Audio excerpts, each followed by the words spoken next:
The SRAM is quite fast compared to DRAM. The correct answer is false. What is the high-speed memory between the main memory and the CPU called cache memory? We know the different variety of main memory hierarchies that we can find. The cache memory is in between the main memory and CPU. Cache memory is implemented using DRAM. Okay, answer is false. Whenever the data is found in the cache memory, it is called hit. Which of the following is not right policy to avoid cache overruns? Right within the dash mapping, we know the three different mapping technology in cache to organize it. Direct associative, set associative. Here the data can be mapped anywhere in the cache memory by using associative mapping. The transfer between CPU and cache is called where transfer. Virtual memory allows the execution of a process that may not be completely in memory. The instruction being executed must be in physical memory. Virtual memory is normally implemented by demand paging. If we know the different technologies used in virtual memory paging, fragmentation, segmentation, like that. Using a pager decreases the swap time and amount of physical memory. A page fault occurs when a page cannot be accessed due to its absence of memory. So these are the syllabus covered in 4th unit. Still we have to cover some of the topics in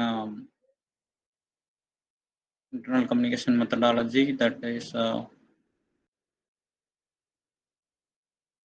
on the serial bus architectures and mass storage, input and output devices. So these things we have discussed in last class. Virtual memory, it is classified overlays, paging, translation, buffer, segmentation, protection, fragmentation, etc. Overlay, paging, translocate, buffer. It's often checked. Okay, the details of paging. Segmentation, just reducing the free space in this. Also the fragmentation, first hit and first hit are provided by fragmentation. The free area, large number of free areas is getting reduced.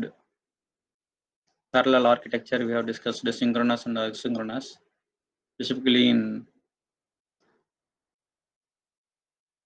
different variety of signals are embedded in it.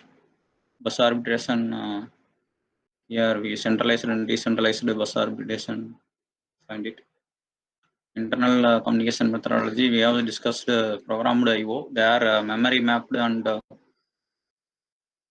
I/O mapped I/O we have discussed. Still we have to discuss about I/O mapped interrupt driven I/O and direct memory access. Mass storages, we have discussed magnetic disk and magnetic tape, and we have to discuss one more topic, that is optical disk. And serial bus architecture also we have done under this topic. We have to cover these are three architecture: RS-232, Universal Serial Bus, fireware.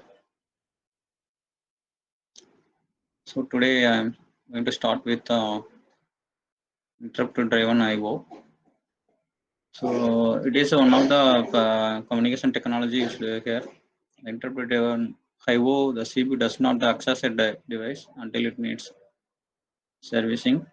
Interrupt driven I/O, the device request through a special interrupt request. That means the main process is doing by processor. At that time, if any devices want to interrupt or require any data to read from main memory, or want to write some data to the main memory that needs to provide interrupts. That kind of device can be getting connected by using this kind of interrupt driven IO. The steps involved in that, the device driver initiates an IO request, the input output device request on behalf of process. The device driver signals that IO controller for the proper device which is initiated requested IO. The device signals the IO controller that is ready to retrieve input. The output is complete or that an error has been generated. The CPU receives the interrupt signal on the request online and transfer control over the interrupt handler routine. So specifically, it has a separate block that handle the interrupts called interrupt handler. So it should send the request signal to access the device, want to transfer or receive the data by the external devices which is added. So that interrupt handler send the request signal to the CPU to then it is getting the acknowledge signal for the ready of transferring. That interrupt handler determines the cause of the interrupt, performs the necessary processing and executes the return from interrupt instruction. So if the priority wise, it is providing the signal to the CPU. So if it is high priority, that interrupts the main process doing by the CPU. Then CPU returns to the execution state prior to the interrupt being signaled. When interrupt completes, it is returned main process. So CPU continues processing until the cycle begins again. So this is the flow chart involved in interrupt driven IO. The starting is to read or write to the request to the disk.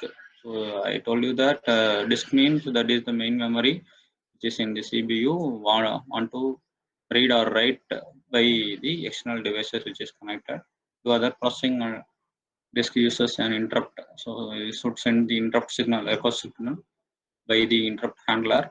Then when interrupt is accepted by the acknowledgement, the device being ready to transfer the data between disk and main memory. So once the process is completed, then it is resumes. If it is not completed, this go again to interrupt and then transfer the data when until it finishes. Then if it is completed, if the condition is yes, then it continues the CB process, the remaining process. So this it resumes the actions. So this is the interrupt driven IO, which is the part of communication technology.